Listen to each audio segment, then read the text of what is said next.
જય સિયારામ। સ્વાંત સુખાય તુલસી રઘુનાથ ગાથા, અર્થાત તુલસીદાસજીએ પોતાની આત્માના સુખ માટે શ્રી રામચરિત્ર માનસનું ગાયન કર્યું છે।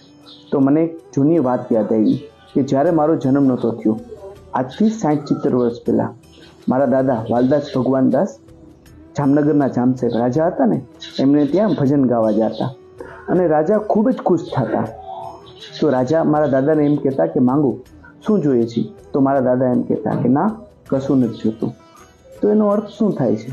તો મારા દાદાનું કહેવાનું એવું હતું કે આત્માના સુખ માટે આપણે ભજન કરવું જોઈએ, ના કે ધન અને પદ અર્જિત કરવા માટે।